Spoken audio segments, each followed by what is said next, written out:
Prêmios e reconhecimentos públicos são desejados e admirados, principalmente no esporte. Na premiação da Bola de Ouro, muitos torciam para que Vinícius Júnior, com sua temporada excepcional pelo Real Madrid, fosse o vencedor. Mas a realidade foi outra, e para muitos, isso trouxe uma sensação de injustiça. Quando o resultado de algo que consideramos importante está nas mãos de outros, especialmente em critérios subjetivos, é natural que surjam discordâncias. Essa situação nos leva a um conceito filosófico central, a subjetividade. A percepção individual de cada um, seja de quem julga, seja de quem torce, e afeta diretamente o que cada pessoa considera justo ou merecido. Mas será que vale a pena sofrer por algo que, afinal, não podemos controlar? Nas grandes premiações, como a Bola de Ouro, não existe uma única verdade ou métrica universal que determine o vencedor. A decisão de quem leva o troféu depende da interpretação subjetiva de jornalistas e votantes, cada qual trazendo suas próprias opiniões, critérios e vivências. Embora existam critérios técnicos, é impossível eliminar as preferências pessoais. Filosoficamente, essa influência pessoal em nosso julgamento é chamada de subjetividade. Desde o século XVII, René Descartes nos lembra de que nossa consciência individual é a base de nossa existência e percepção do mundo. Penso, logo existo é a base para entendermos que cada um de nós vê o mundo de maneira única e pessoal. O que para um jornalista francês é um mérito absoluto pode ter uma importância menor para um jornalista brasileiro, que vê o mesmo jogador de uma forma completamente diferente. Immanuel Kant nos aprofunda nesse entendimento ao sugerir que nunca vemos o mundo de forma pura e objetiva, sempre filtramos nossas experiências de acordo com estruturas mentais próprias, que ele chamou de categorias. A ideia de Kant é simples, o que enxergamos não é a realidade em si, mas a realidade moldada pelas nossas próprias capacidades e limitações.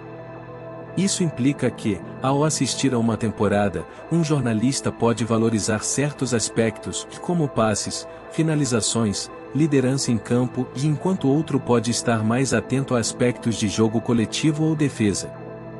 Ou seja, nas premiações, a visão de mundo dos votantes molda a escolha final, o que transforma o prêmio em uma construção coletiva, mas jamais uma verdade absoluta. Para Friedrich Nietzsche, a verdade não passa de uma interpretação, moldada pelos valores e pela experiência de cada indivíduo. Ele nos diz que não existe uma verdade fixa e absoluta, mas sim diversas interpretações válidas, cada uma derivada da subjetividade de quem a constrói. A Bola de Ouro, assim como qualquer premiação individual, é um exemplo perfeito disso. Vários jornalistas, cada um com uma visão distinta, trazem seus próprios filtros e interpretações ao processo de escolha. Logo, o que chamamos de o melhor jogador do ano, aqui, é um consenso de diferentes pontos de vista e não uma realidade objetiva. Se para alguns Vinícius Júnior foi o grande nome de 2024, para outros talvez tenha faltado algo em sua atuação. Nesse cenário, o resultado do prêmio não é uma verdade sobre o futebol, mas uma escolha guiada pela interpretação de muitos. E é justamente aqui que entra a questão do controle ou da falta dele. Ao aceitar que essas escolhas são subjetivas, e portanto, inevitavelmente influenciadas por fatores que fogem do nosso controle, evitamos a frustração de lutar contra uma realidade imutável.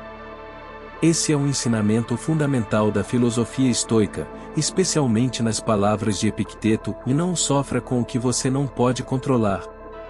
Segundo o pensamento estoico, devemos focar apenas naquilo que está sob nosso domínio, de nossas atitudes, esforços e reações, e entender que não temos poder sobre a opinião e julgamento de outros. No contexto de uma premiação, isso significa que nem o próprio Vinícius Júnior poderia alterar a visão dos jornalistas sobre seu desempenho, pois cada um deles vê a realidade a partir de um filtro próprio e incontrolável. O mesmo ocorre com quem assiste, valorizar o que foi feito em campo, mais do que a decisão final de uma premiação, é uma forma de focar no essencial. A lição que fica é simples, e nem tudo no mundo depende de nós.